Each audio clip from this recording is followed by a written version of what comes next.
All right. All right, Shalom Yasharala.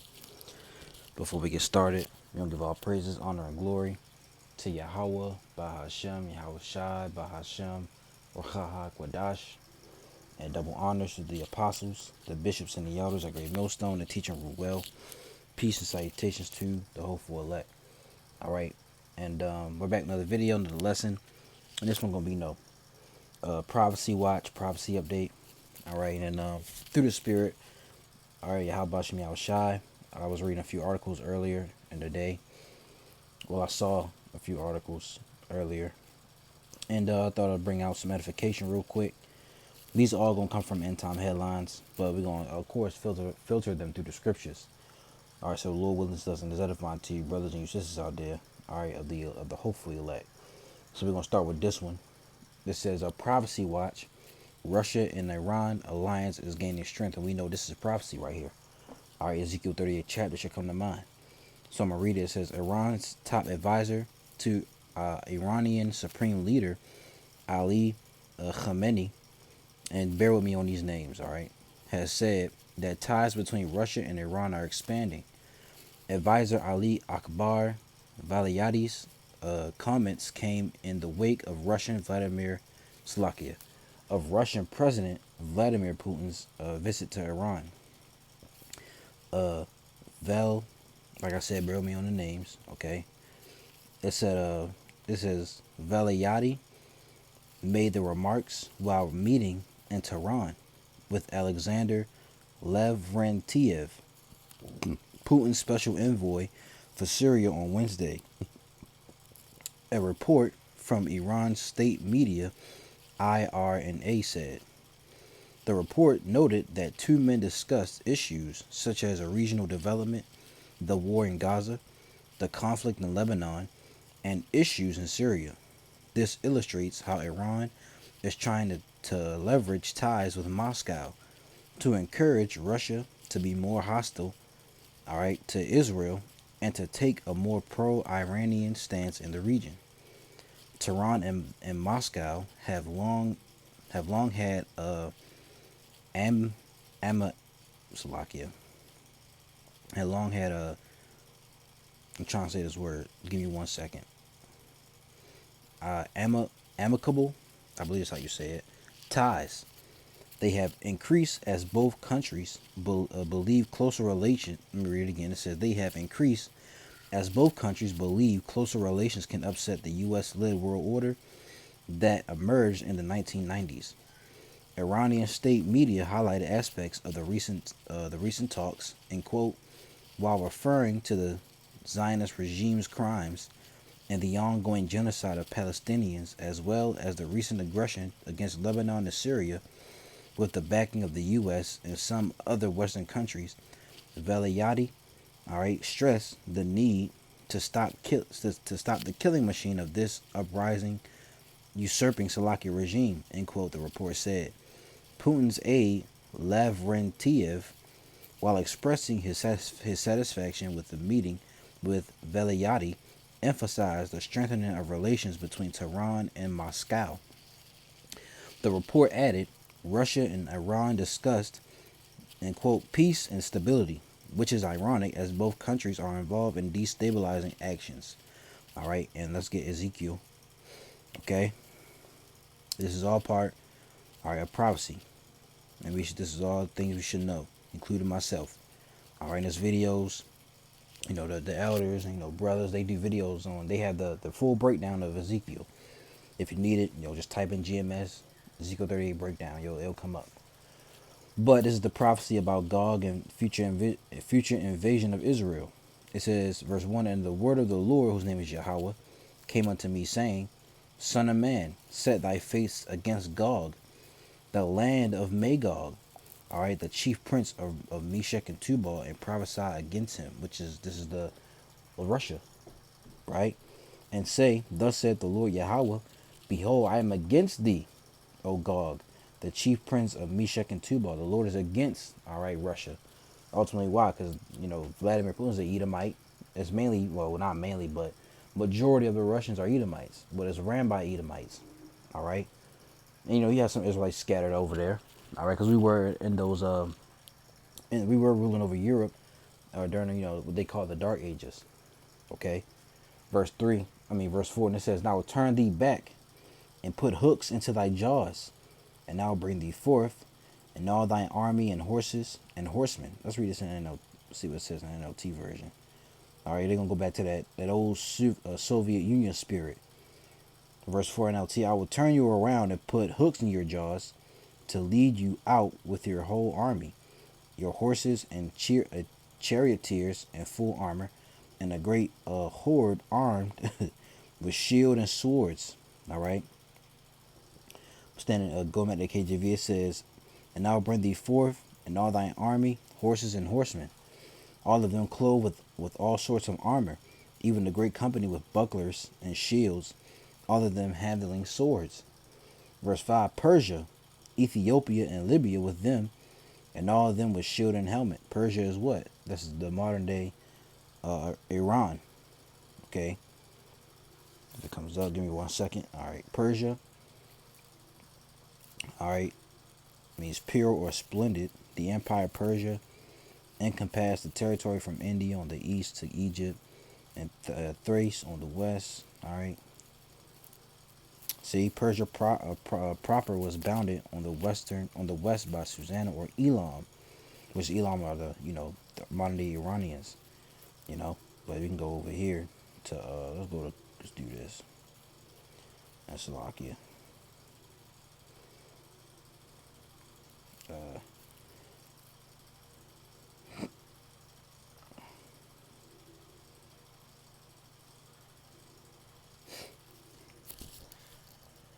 Modern day Persia is Iran, a country in West Asia. See, so Iran is Persia. All right, Ethiopia. All right, that's Kush. All right, and Libya with them. All of them with shield and helmet. Gomer. All right, that's Turkey and all his bands. The house of Togar. Matter of fact, let me pull up a map.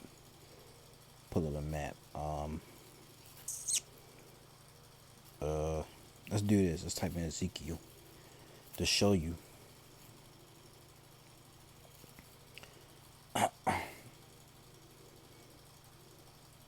All right. This is a good one. If it come up. All right. You got Magog. That's Russia. Let's see if we can zoom in. All right. Yep. Togarma. That's Turkey. Salakia. Togarma. Gomer. Okay. Kush, which is Ethiopia. You got northern Africa, which is Libya. Iran is Persia. Okay. So there you go. There you have it right here. Okay. Going back.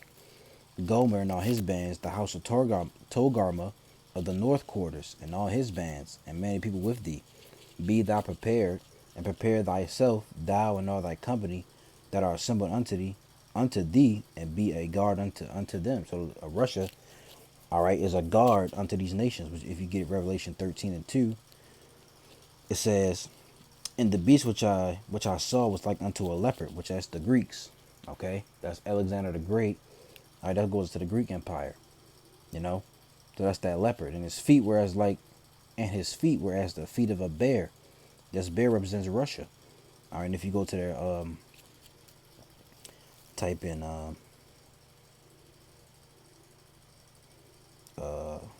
what's that, Russia?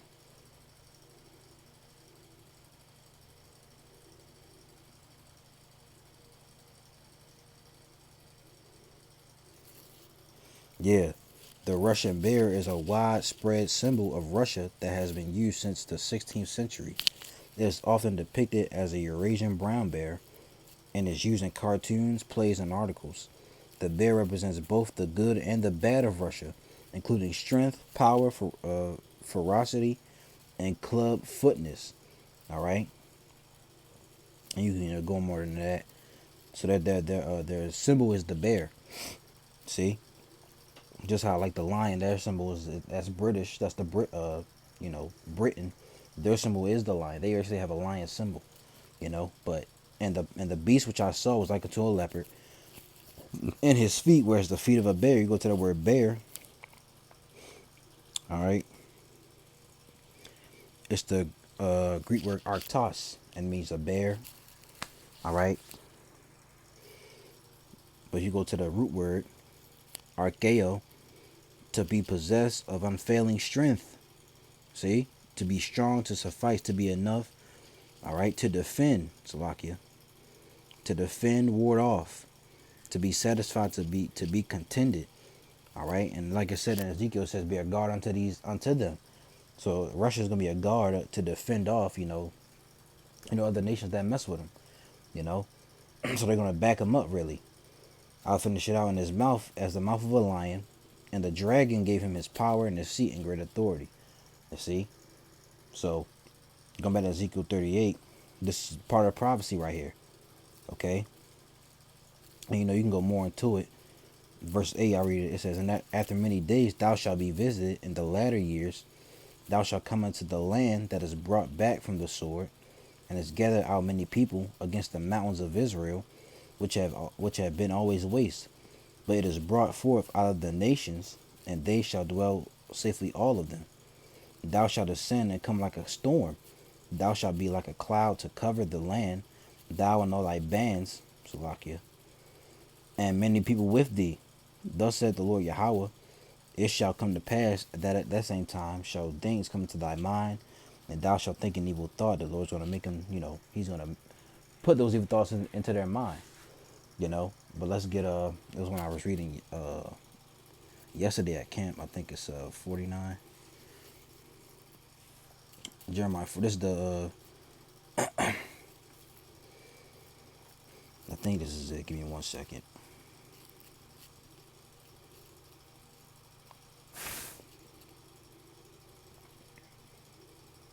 No, that's not it.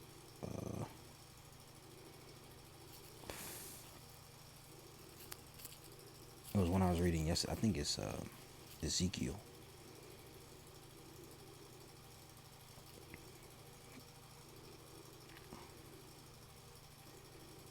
Nope. Or maybe Jeremiah. Salakia.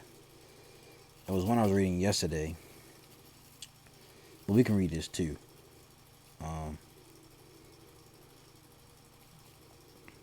Jeremiah 51:27. It says, set up a standard, all right, in the land. Blow the trumpet among the nations. Prepare the nations against her. Call together against her the kingdoms of Ararat, which that's Turkey. All right. Many and Ashkenaz. Appoint a captain against her, right? Which that captain is going to be who? All right. Cause the horses to come up as the rough caterpillars. Prepare against her the nations with the kings of the Medes. This is the talking about the Russians. Okay. The captains thereof, and all the rulers thereof, and all the land of his dominion. And the land shall tremble in sorrow, for every purpose of the Lord Yahweh shall be performed against Babylon, all right, to make the land of Babylon a desolation without inhabitant. See, the bear Russia is going to take down this system. You see that? It was when I was reading yesterday though that I forgot where it was at. I think it's in Jeremiah 50.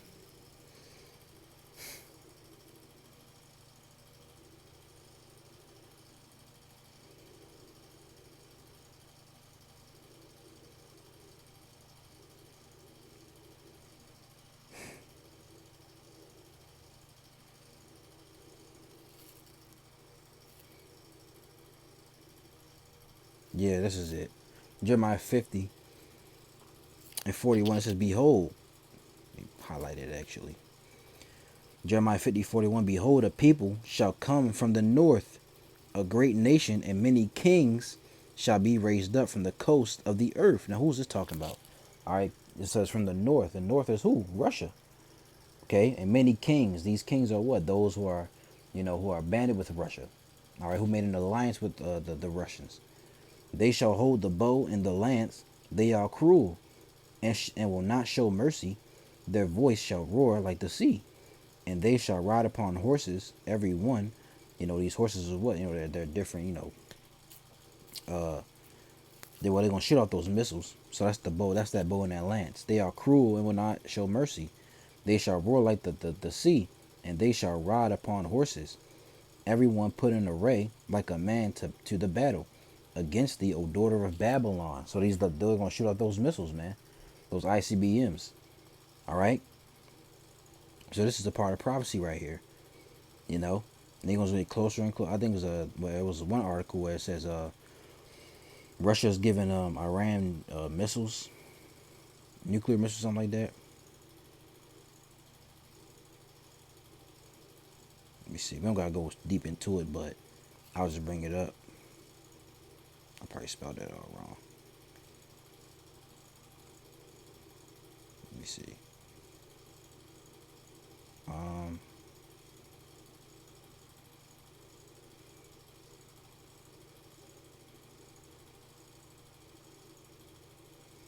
yeah, I can't find it, but it's all good, you know. But let's go. So that's that one. Let's go over here. All right. FBI warns of potential violent attacks on October 7th. All right. It says the FBI is warning Americans that the coming anniversary of the surprise October 7th, 2023 Hamas attack on Israel could inspire violent attacks within the U.S.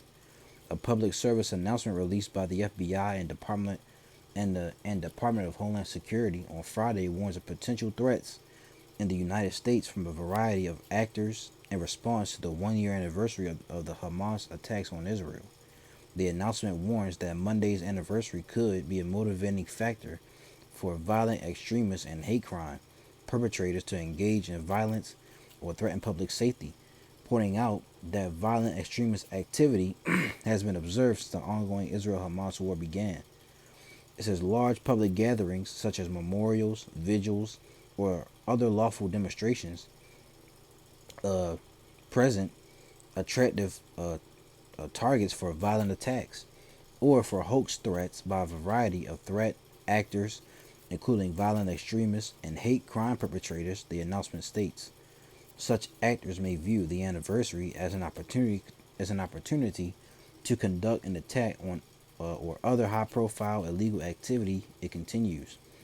The announcement goes on to suggest that terrorists likely will continue to exploit narratives related to the conflict to call for lone attackers to conduct violence in the United States and could motivate threat across could motivate threat actors across ideologies, including those who espouse violent anti-Sem and Islamophobia, to engage in violence.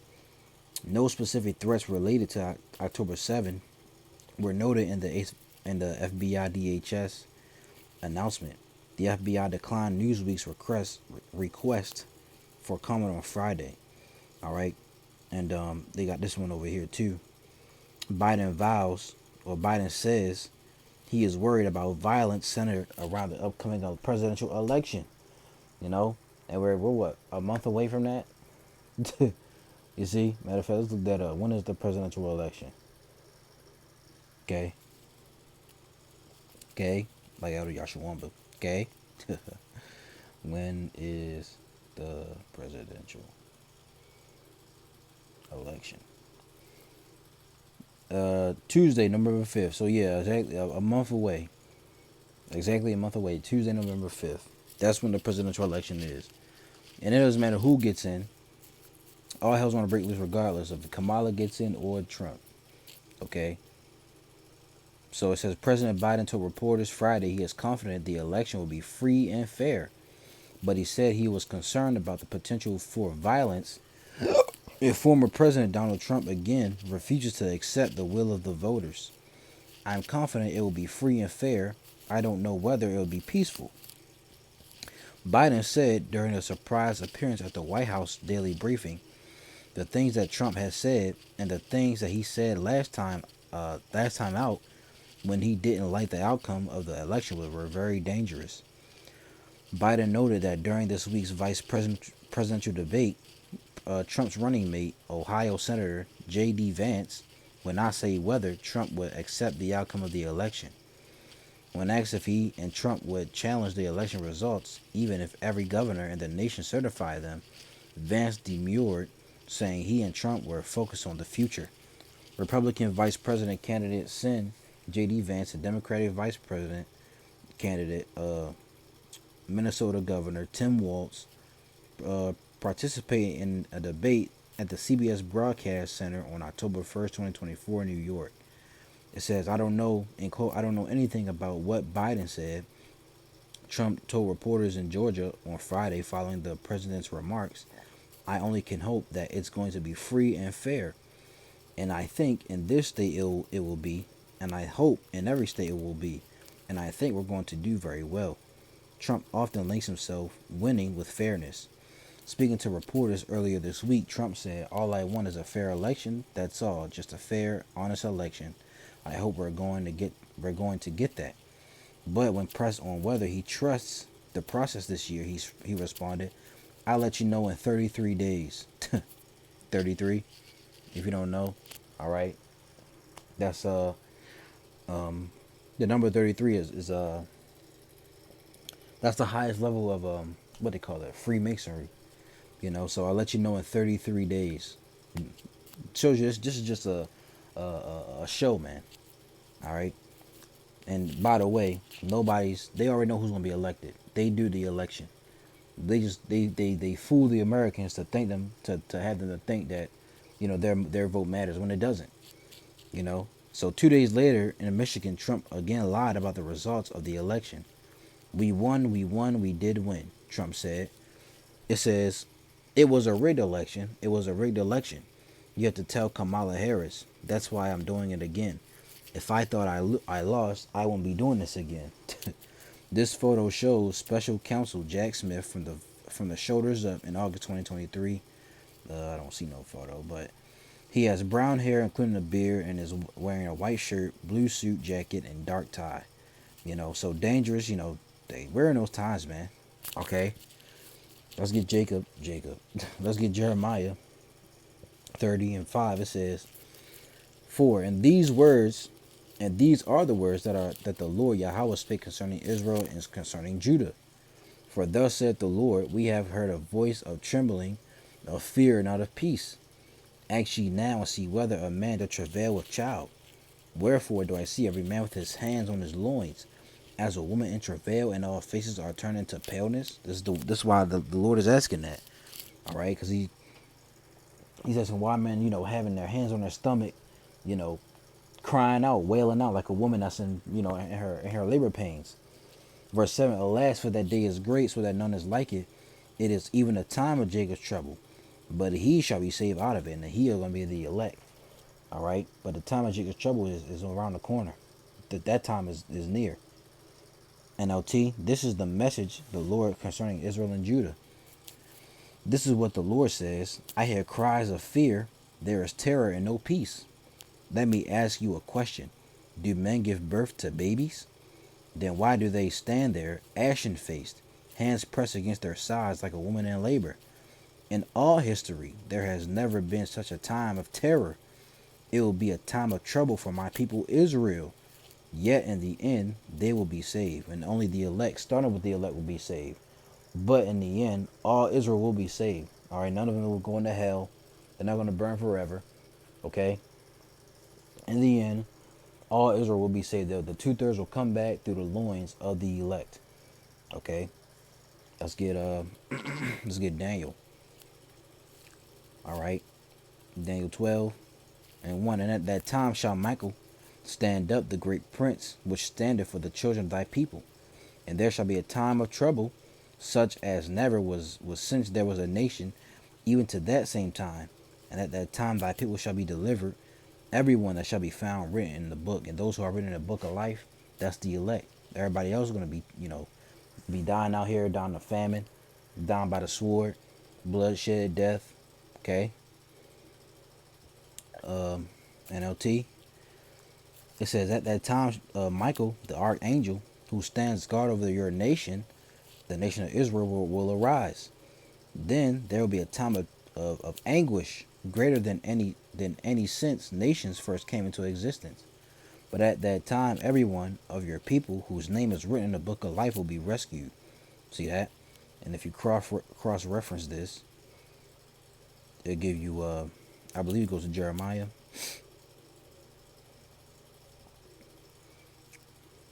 I guess it doesn't. It gives you Matthew 24, 21. For then shall be great tribulation. Oh, it does give you Jeremiah. It gives you both. All right. Jeremiah 30:7 and Matthew 24:21. For then shall be great tribulation, such as was not since the beginning of this world to this time, no, nor ever shall be. So Jacob's trouble is coming, man. All right. They talking about, now that October thing, Salakia, slow down. Now that October 7th thing, that could be, just a scare tactic, but it could be something, you know. So you're gonna look out for that. All right. But yet again, they could have, agents of chaos among them, doing things like that. Because we're getting close to you. This is the hopeful year of Jacob's trouble. We're hoping that, something, the Lord brings something upon this world, especially upon America, Babylon the Great. You know, getting closer to the election, they could, bring different things. The elder apostle Tahar, he also talks about October surprise, right? It says,